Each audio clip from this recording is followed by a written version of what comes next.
Hello, Movie Mavens! Welcome back to the B Movies channel. My name is Bailey, and I put the B in movies. So, we have some fun stuff for you today. It's been a little slow in the world of analog horror releases and horror ARG, so I don't have a lot to report on, but I do have an exclusive review of The Exorcist Believer. Finally watched it, have some thoughts. So, I'm very excited to share those with y'all.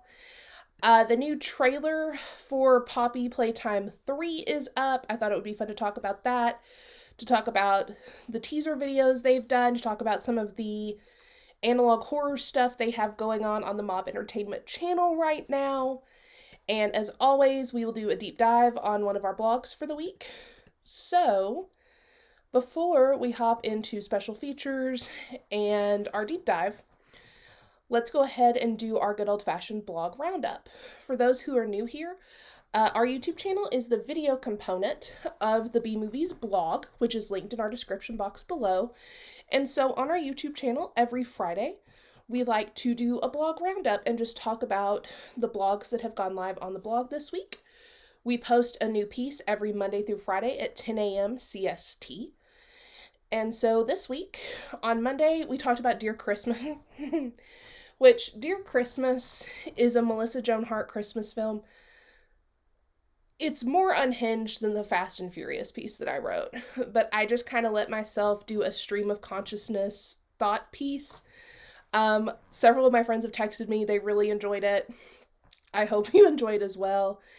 It's just, this movie is very goofy, and Jason Priestley plays a character called Chris Massey. The man's name is Chris Massey. Just to give you a taste. So that came out on Monday. Tuesday, we did a John Carpenter spotlight. We have to throw some creepiness into Christmas. You know that I am a horror queen. I'm a Halloween queen. And even though I do I celebrate Christmas, I do like Christmas, I still, I have my creepy, I have my horror movies that I watch, so we've got to throw some horror in there. So we did a spotlight on John Carpenter. On Wednesday, we did the next edition of Lights Camera Album, which will actually be the last Lights Camera albums of 2023. But don't worry, it's one of the most popular series on the B Movies blog. It's one of the most popular series that I've ever written personally. So there are definitely plenty more coming your way in 2024. We have a list. I'm already working on the first one that will come out in a few weeks. So don't panic. But that will be our deep dive today on Olivia Rodrigo's Guts. If you're not familiar with Lights Camera Albums, it's a series where we take an album and I assign a movie to each song on the track list. It's very fun.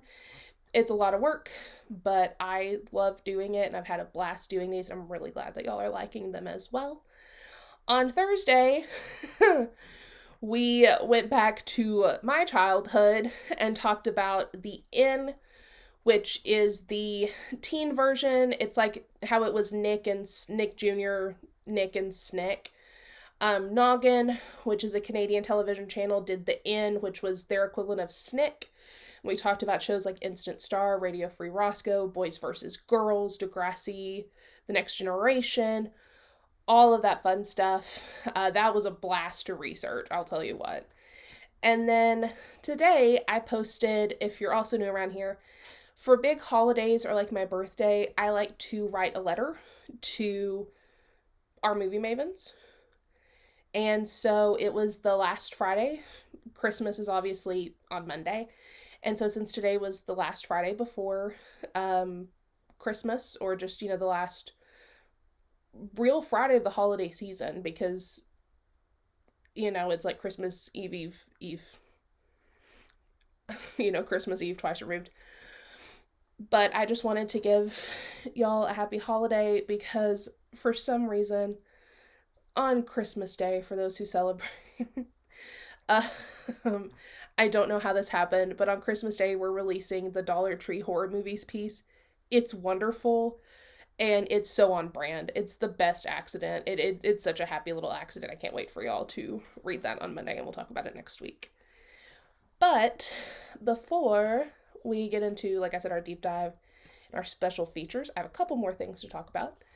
Again, if you're new around here, we do a thing that's exclusively on our Instagram, which is just at bmovies channel, same as our YouTube, called Bite Size Sunday, where if there's a piece of content that I either liked or didn't like, and I want to talk about, but there's not quite enough for a piece, I will throw it into Bite Size Sunday. And so we post it. It doesn't live on the blog. It only lives on Instagram.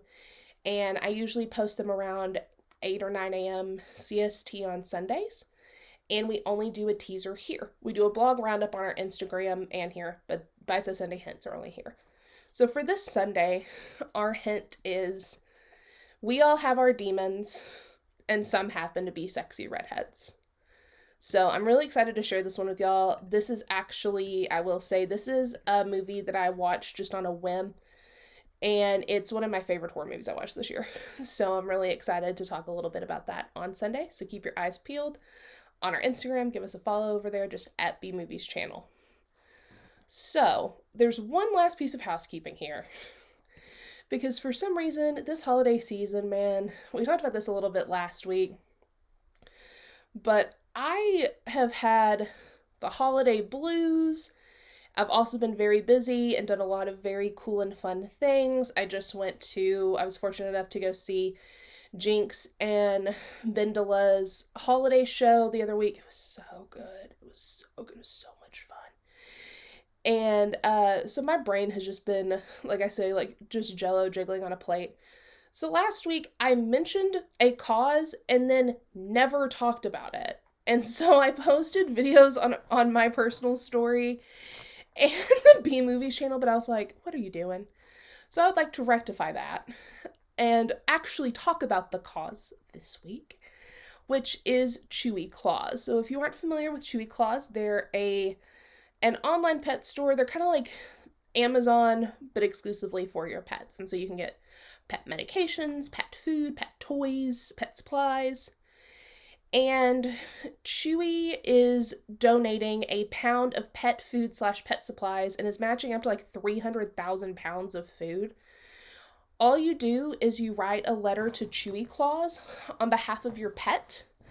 In the letter, there will be a section where it'll ask your pet what they want for Christmas. And it'll say, instead of treats for me, like I would rather give to an animal in need, click that option and Chewy will donate. And I will say that I can't speak for everybody else. This is just my experience.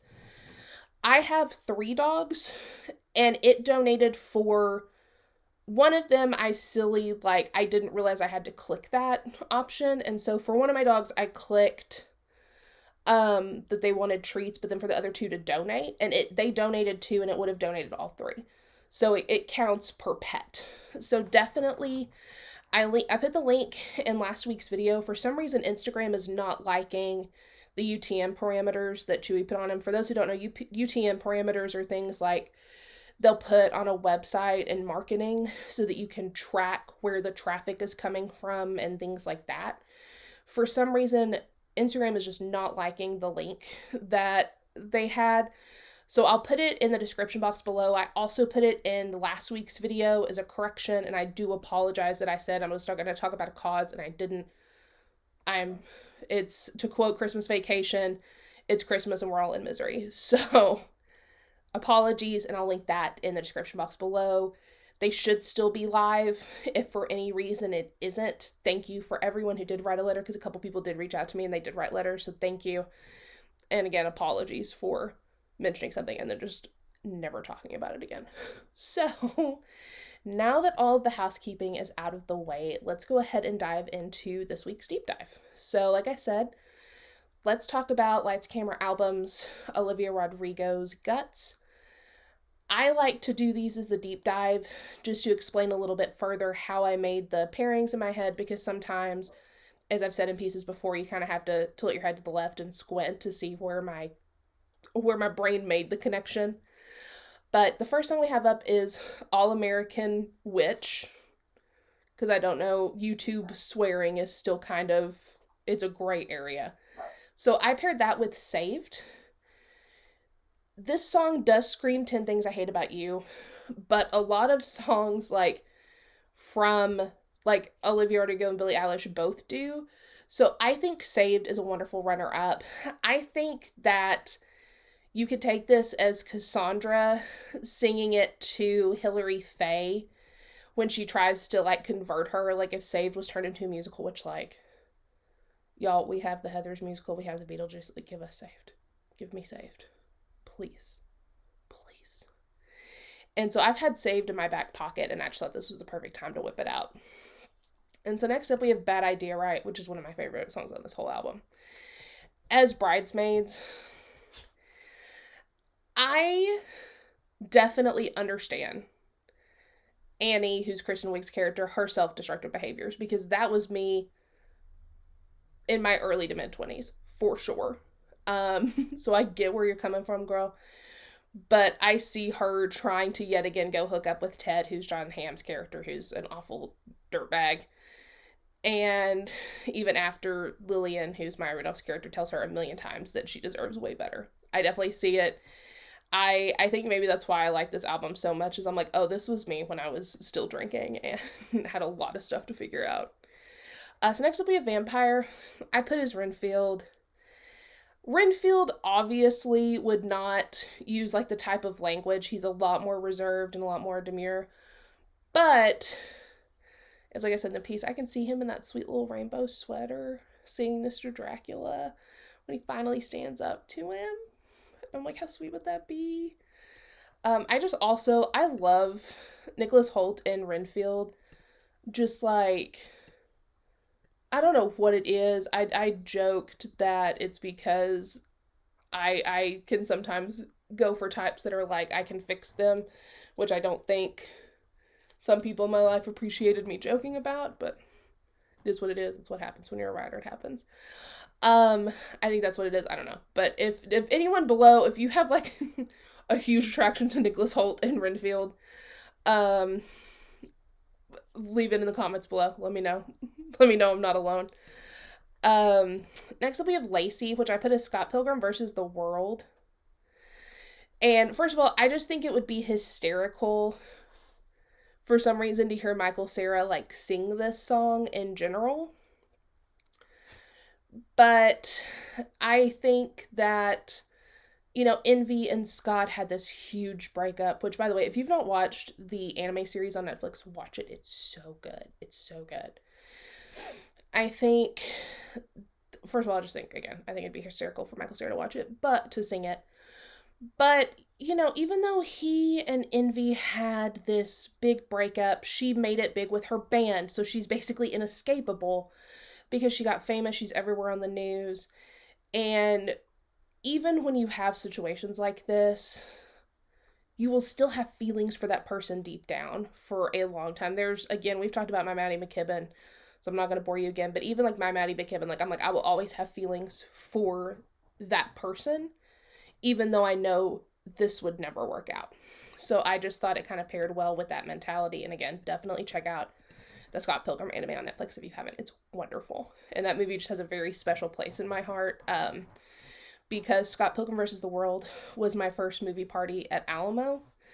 And it was just magical. They had a snow machine. It was incredible. And that Scott Pilgrim will always have a special place in my heart, and the anime is wonderful.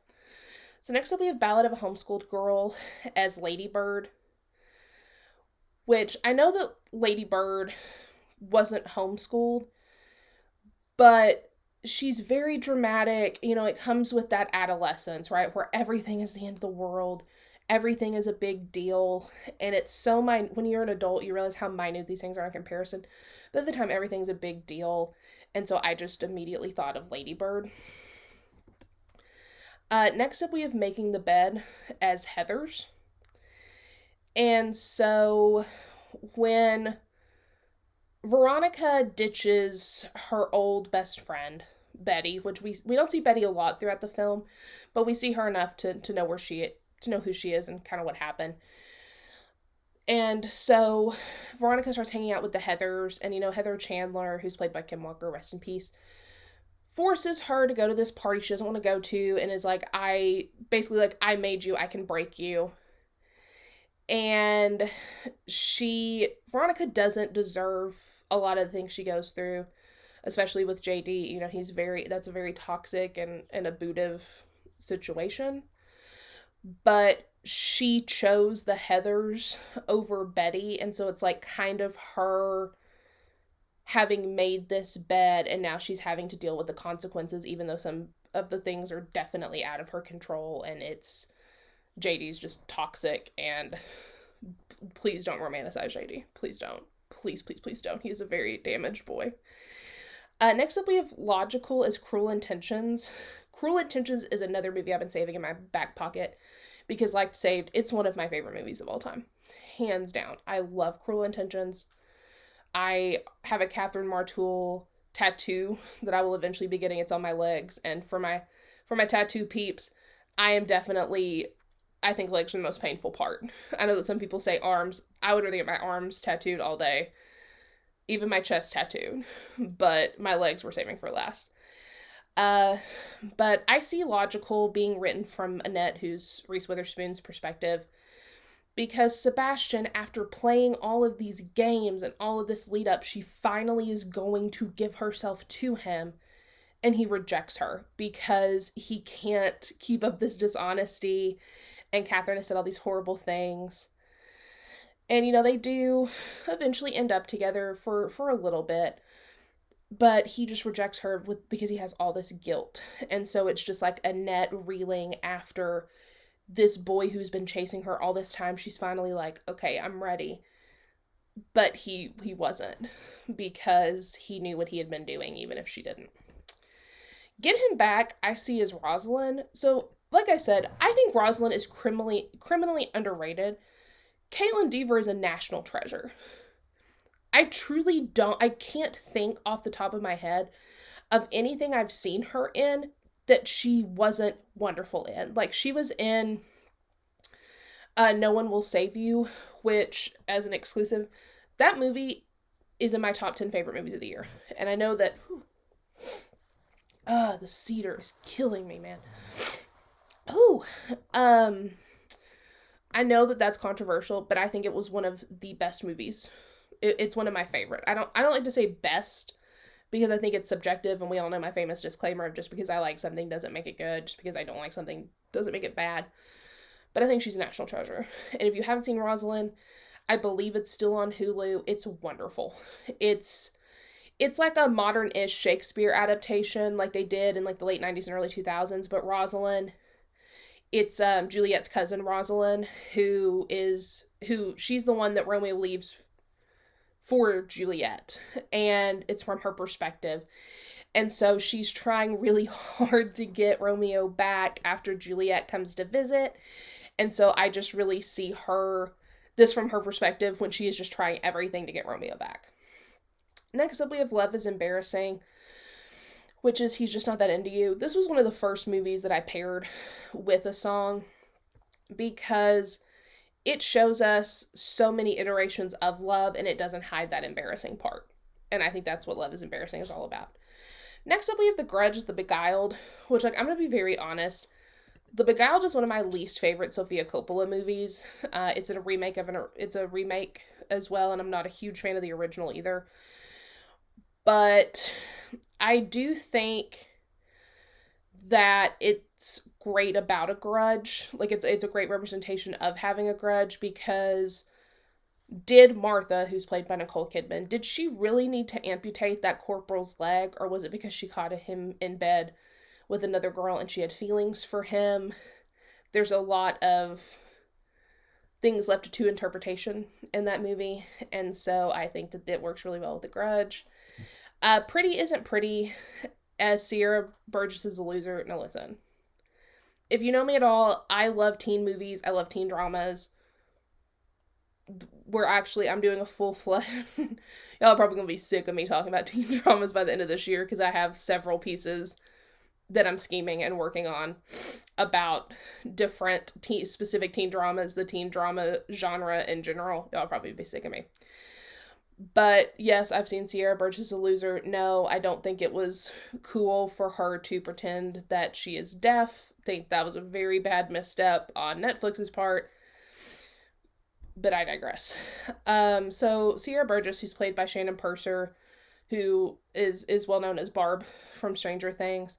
She uses Christine Froseth as her proxy when she starts talking to this guy, because Christine is traditionally prettier and she doesn't want to reveal her real identity, but, you know, like, F traditional beauty standards and the idea of leagues, I think they're BS. But, you know, like, you aren't attracted to every single person will be attracted to you, but, like, we have to get over these stupid societal convictions that everybody has. We have to. Like, it's so stupid to me. But I just thought that these paired well and played nicely off of each other. But again, like, anyway, I won't get on a soapbox yet. We'll save that for the Exorcist believer. And then last but not least, we have Teenage Dream of 16 Candles. I know that Olivia is talking about her 19th birthday, but it made me think of Sam Baker, who's played by Molly Ringwald in 16 Candles. And for those who don't know, I watch this movie during my birthday week every single year, and I have since I was like 14 or 15.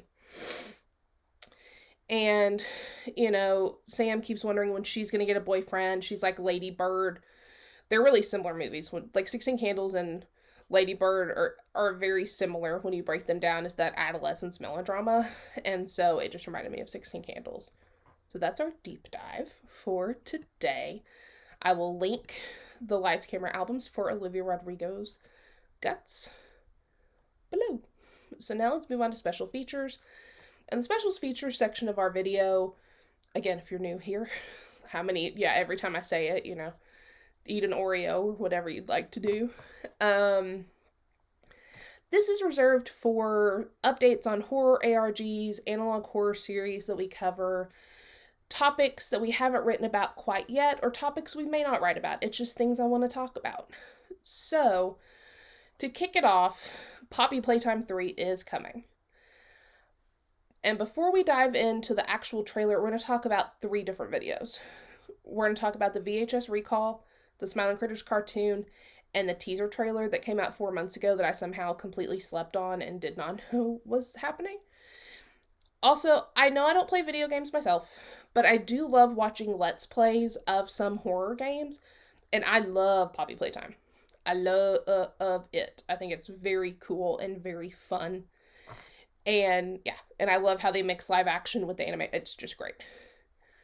And if you want to read more about horror video games that I like watching Let's Plays of, I will also link that piece in the description box below, so you can see which ones you also like or which ones I should watch some Let's Plays of.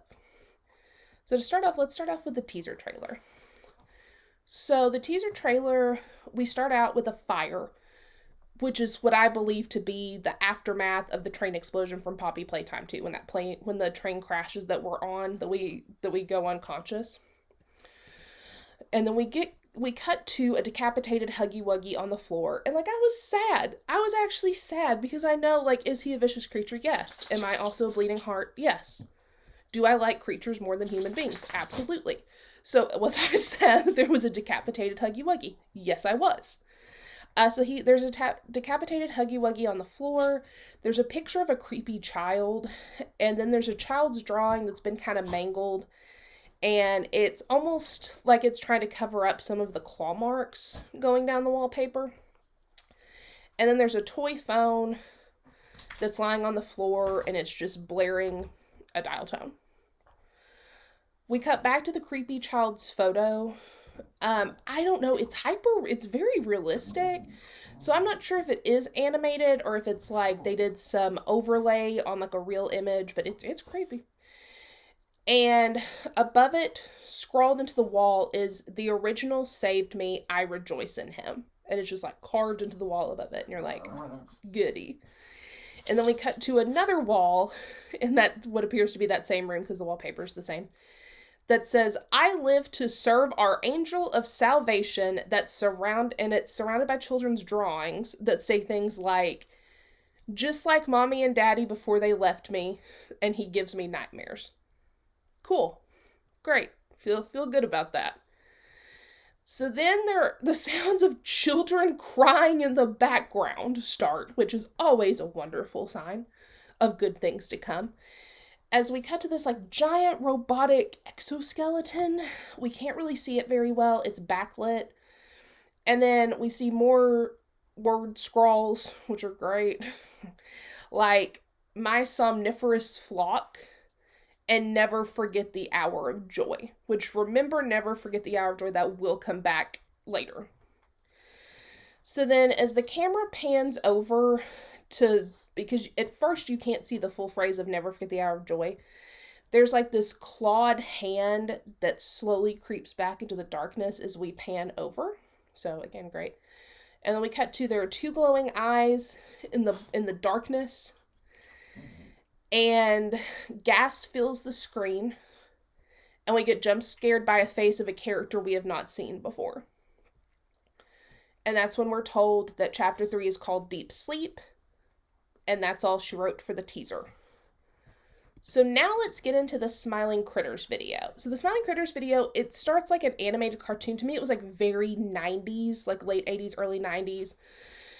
Kind of like Tailspin, Gummy Bears, Care Bears, like that type of cartoon style, like very colorful, very simplistic animation. So something in that vein. And so we're introduced to like a cavalcade of multicolored characters who are at a sleepover where it's storming. They're all scared. They talk about how they can't sleep. They try to stay positive. And there's a knock at the door, and this creepy purple cat appears. And all of the other creatures like excitedly scream catnap at the same time and beg Catnap to help them go to sleep, which isn't great. And so we get a close-up on Catnap's mouth as red smoke, the same smoke we saw in the teaser, pours out of his mouth. All of the creatures like begin to laugh hysterically. Their pupils are super dilated, and then they're rendered unconscious as Catnap sits on the couch with all of the creatures on the floor around him, smiling. So again, feel great about this. So then we have the recall video. And the recall video starts out with the same cartoon that I just mentioned. And then we cut to a news report where we're told that Smiling Critters is a limited edition cartoon from the Playtime Co. who owns Poppy and everybody else.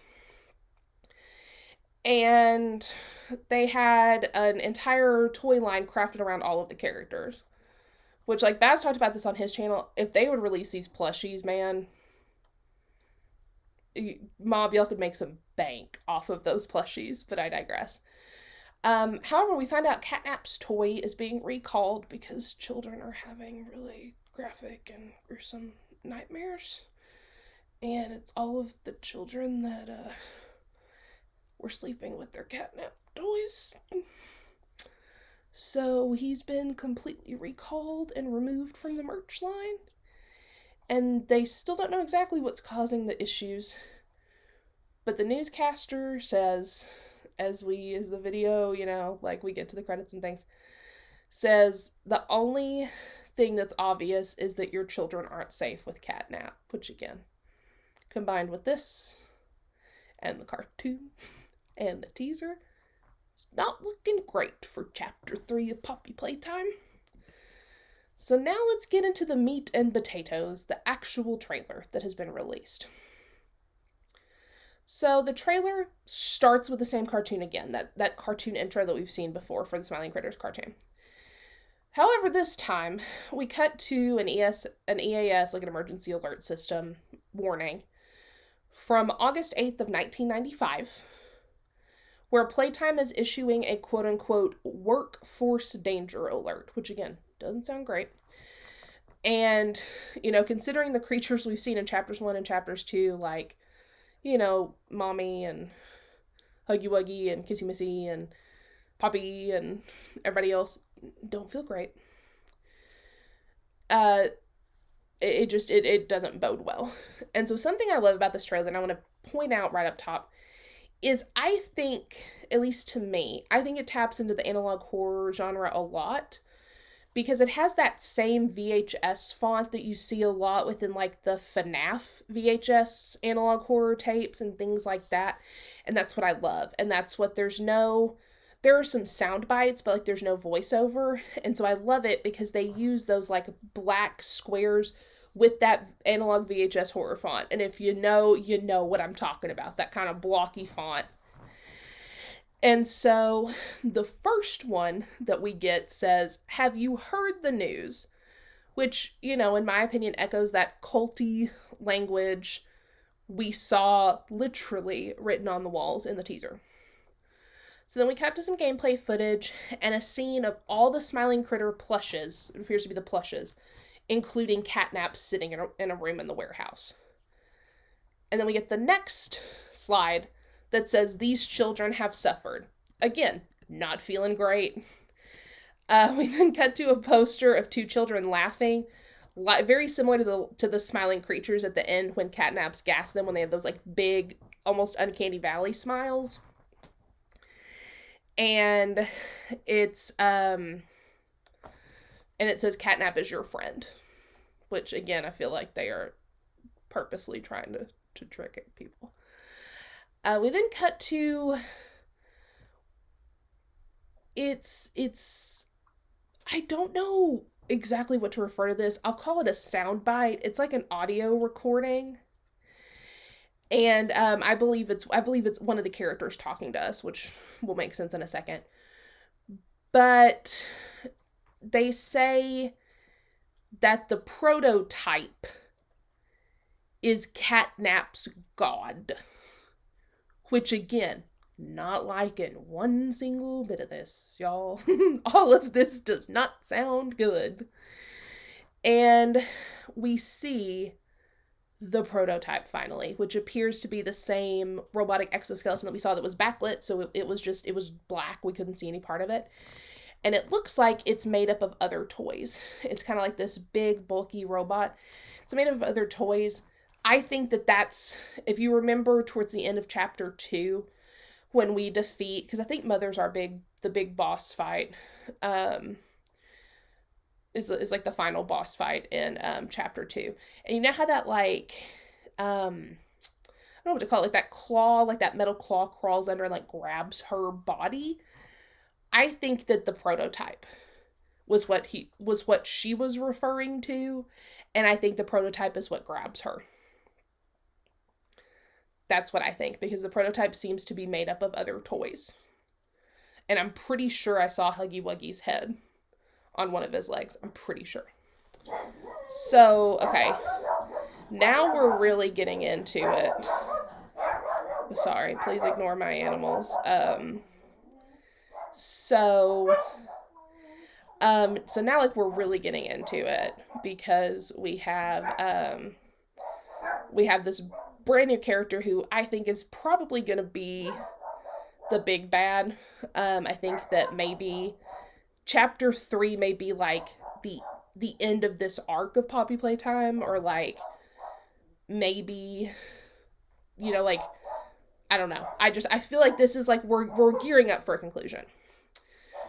But so the soundbite, which again it sounds like another character talking to us in the game, it says, "This is what he does to heretics."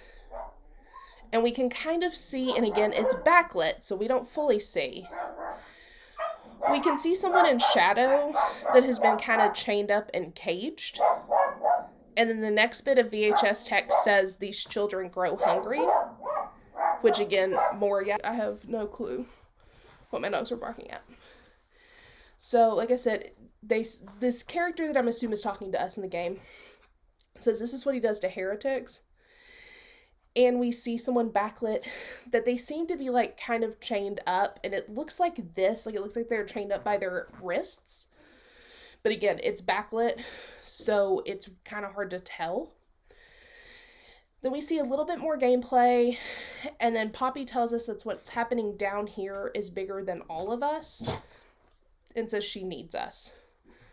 So then we cut to like a creepy ass drawing, or like a still image of Huggy Wuggy on the TV, like full teeth, like probably honestly gassed by catnip, because it's that similar thing to like the Smiling Critters. And we get another text screen that says, "These children are saved." We see more gameplay footage. And then we finally see Poppy as she's dragging Kissy Missy, which I'm assuming Kissy Missy's injured. and tells us that they need help ending something, getting revenge. The next text says the hour of joy arrives, which we've heard that before in the teaser. And this time it's in red. And then I think the phone that we saw lying on the ground that had a dial tone is back on the hook and it's ringing. And we cut to the text slide again, this time in red as well, saying celebrate, more gameplay. Red text that says rejoice, more gameplay. Red text that says sleep. And then Poppy tells us that we have to kill Prototype. The Prototype has to die. Like, that's basically what we're going to have to help them do. And then we get a glimpse of a giant catnap that is clearly the creature we got jump scared by in the teaser. And then we end with the same red smoke and game title as the trailer, or as the teaser. And I'm just very excited. Mob Entertainment 2 has been posting regularly on their channel.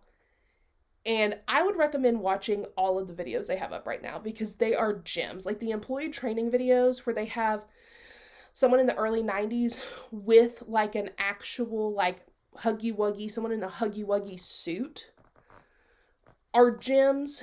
And like they're no more than like a minute and a half long a piece. Some of them are seconds. It's just, I can't wait for this game, but I recommend their channel a lot. I'm also really curious if the text where it goes from white to red, and I'm interested to know if that was a stylistic choice or if there are two opposing mentalities, two opposing entities. I'm really excited to see if that was just like to switch it up or if those are two different people talking per se.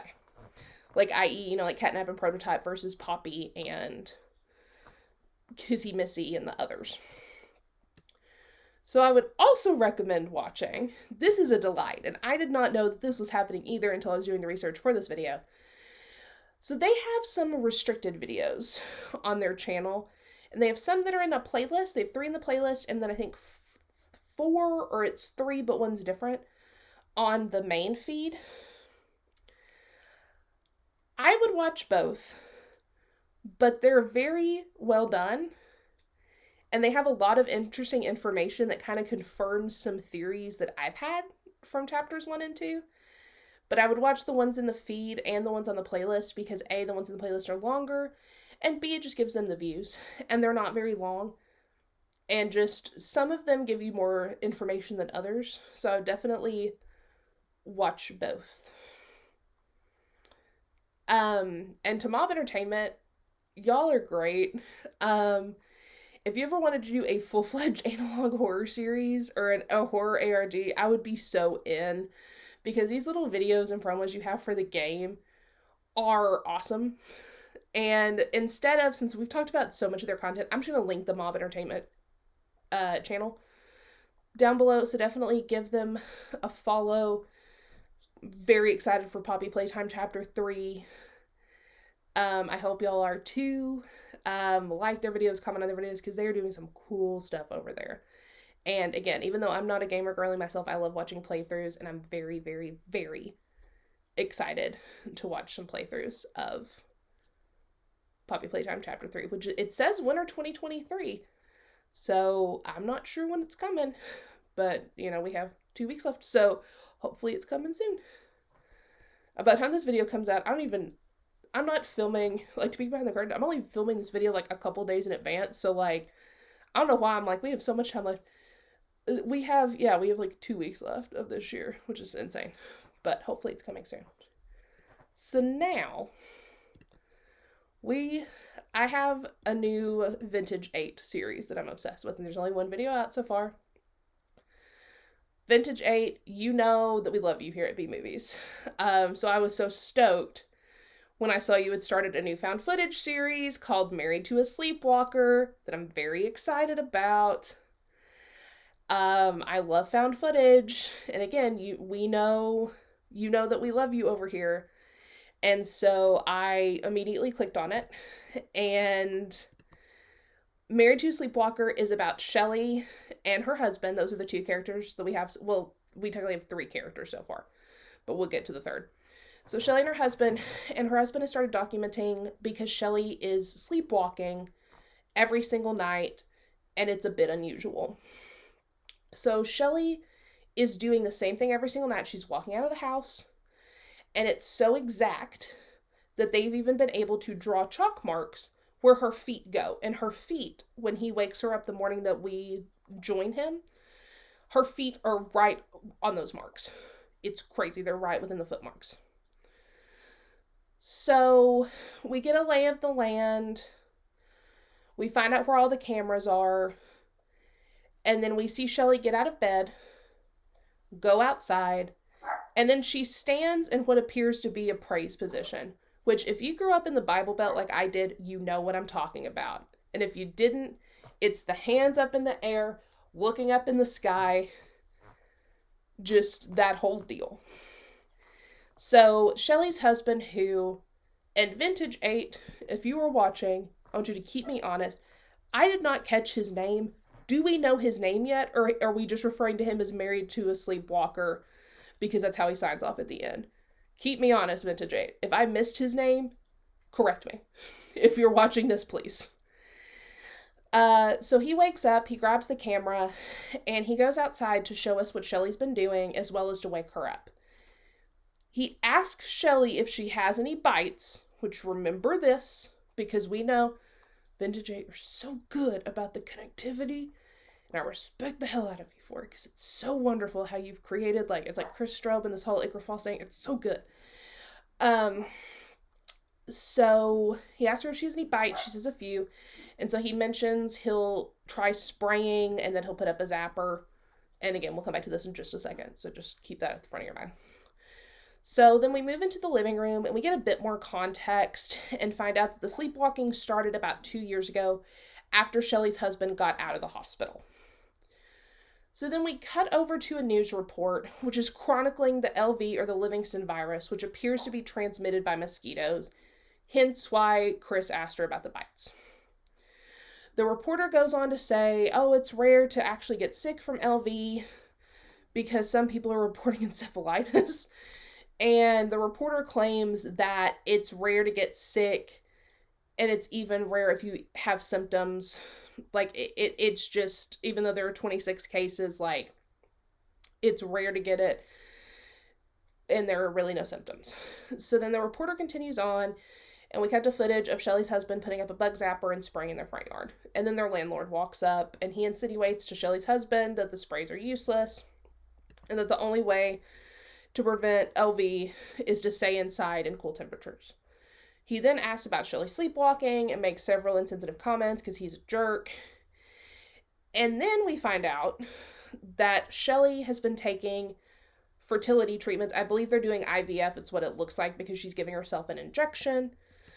And so we're like, okay, there's a lot going on here. So she started the sleepwalking. They're trying to have a baby.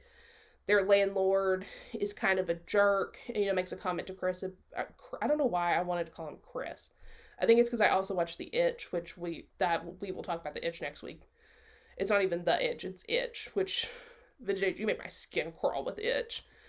But, he's, like, on him about rent, so on and so forth. So they have a lot going on. And so I love it, though, because even though all this information is introduced, you don't feel overwhelmed. Like, I did not feel overwhelmed. I'm like, okay, so we just have our premise of this couple, they're trying to have a baby, there may be some financial stressors, Shelly's doing this sleepwalking, and her husband was in the hospital and was sick with something, and this sleepwalking started about 2 years ago. So then her husband tells us that they're recording everything to try to find out if other people are doing this sleepwalking, if other people have tips, and just to, be vulnerable, and just to put it out there and see if anyone has any information, if they can connect to anyone. And so, if any, and they encourage people to reach out if anyone is also experiencing this. And then, Shelly comes in and insinuates that they're going to get down, and Shelly's husband signs off as married to a sleepwalker. And honestly, like, it's giving me Taking of Deborah Logan vibes right off the bat, which I love that movie. So, like, kudos Vintage 8. I would say Paranormal Activity, like, you could draw the parallel because of the found footage, but I really think that's selling Vintage 8 short, because I think the comparison stops at it's just found footage, and it's just a husband recording a wife. I think that that's where the comparison stops. And Vintage 8, again, if you're watching, your channel gets better with each and every series, which is saying a lot, because every series on your channel is so good. It's so good. And I did finally watch Itch in full. I had not had a chance, and I apologize. And we will absolutely be talking about it next week in special features, because there may be some connections between Itch and Married to a Sleepwalker, wink wink. And there might be a reason why I brought up the mosquitoes multiple times, wink wink. So definitely check out special features next week. Please subscribe to Vintage 8. Please like their videos. Please engage with their content, because it's so good. It's so good. And Vintage 8, when I told you you are one of the best analog horror channels on YouTube, I meant it. Hands down. You are doing a wonderful job in this series. I'm stoked about this series. I am stoked. Because I love all of your content, but I'm a found footage fiend. That's one of the first pieces, like, as a teaser. I'm doing a piece about found footage and horror mockumentaries. It's one of the first pieces out of the gate in 2024. So I am so excited. And again, just keep it up, because your channel is so wonderful, and I'm so excited. So the last thing I have up for everyone today is a bit of a treat. I finally watched The Exorcist Believer. And here's the thing. I laughed at the trailer. I had a joke with my friend Brooke about the body and the blood. The body and the blood. I laughed at the trailer. I laughed at the trailer. I even crossed it off my list of movies I would go see in the theater in October. For those who don't know, I go to the movies like once a week, if not more. It's what I enjoy doing. I did not go to see The Exorcist Believer. I was like, this movie's going to be poopy, garbage, trashola. And I've changed my tune a little bit, but I have a lot of thoughts. And I wanted to go ahead and give y'all an exclusive review, because it is too late to talk about it on the blog. And again, this is just a perk of subscribing to the YouTube channel. You get things that people don't elsewhere. So, here's the thing. I think the bones for a good horror movie are here. But it was disappointing to me, because I think it fell into the trap that things like Paranormal Activity Next of Kin and many other sequels have, where the weakest part is forcing it to be tethered to an existing franchise. I think that's where it fell short. I think the first act is great. I think up until they show up at Ellen Burstyn's door, I was impressed. I think the premise is wonderful. You have these two girls from very opposing spiritual and religious backgrounds and beliefs become friends and go to the woods and disappear, and then show up days later with missing time. And then it turns out they're possessed. That's a wonderful premise. That's a wonderful premise. You know, there's so much you could play around with in the space, and you have this really interesting dichotomy of, like, one girl is from a non-religious father who, you know, it seemed as though his wife dabbled with some spiritual beliefs. And then you have her friend who her parents are devout Christian. You know, it seems like they're very, you know, like no offense if this is what you believe, like lay hands on you Christians.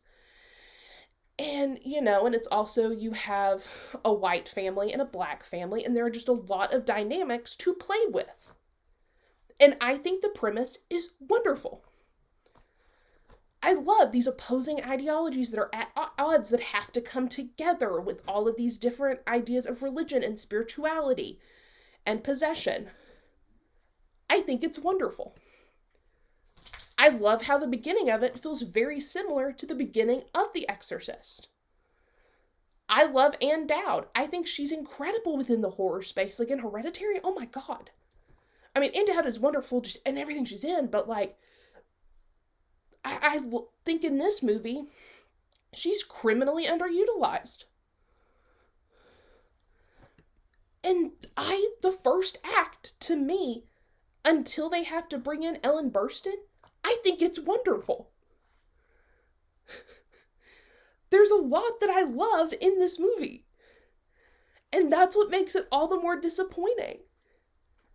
If they had kept to the premise of these two girls who go missing, show up with lost time, and become possessed, you could even play around with like 411 cases with people who like disappear and lose time and show up, or like they find their bodies in various states of decay like that don't make sense. Like there's so much you could play around with in this space.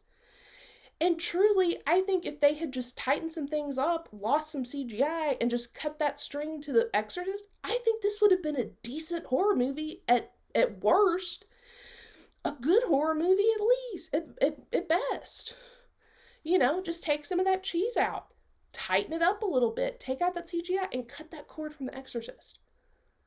And also, again, take out The Exorcist stuff. It just seems like such a cash grab to have this connected to The Exorcist, because the thing is, at least, and keep me honest, from my understanding, the only connection to this in The Exorcist is they're like, oh yeah, Ellen Burstyn also had a possessed child. Because, at least from what I saw, there was no other connection to those films. It was not the same entity. So, they're going crazy. But, like, there's no real connection there besides it's to throw The Exorcist name on it. And, like, I'm gonna go on record. David Gordon Green, stop rebooting stuff. Do original content. Stop doing reboots. They are not your strong suit, my guy. And I'm sorry. But just stop. Like, if they had just had Ann Dowd fully take this whole thing over and take some of the cheese out, there's just so much potential here, and it just hurts my soul. Because I can see what this movie could have been. And if this was an indie movie that wasn't connected to The Exorcist, or just had the premise and was not connected to The Exorcist, and they just tightened some stuff up, it could be so good. But I have to give it a 5 out of 10, because it was a cash grab, just to put that name on it. And again, like, it kills me, because it could have been so good. There was so much I liked in it. So, that's where I'm at. I gotta give it a 5 out of 10. But again, they did one more pass on that draft. Took out some of the CGI, went practical instead, or just, like, left some stuff up to the imagination. And just took out some of the cheese. This could have been a really good movie. It could have been a really good movie. So, that is officially my exclusive Exorcist The Believer review, 5 out of 10. Could have been so much better. So, I think that is going to do us in this video. With not a lot coming out, I was like, this video is going to be like maybe 30 minutes. And we are... This video is like 53 minutes. I know we don't like our longer videos, so I'm glad that I was accidentally able to talk so much that I went way over our goal. So I think it is time to wrap it up.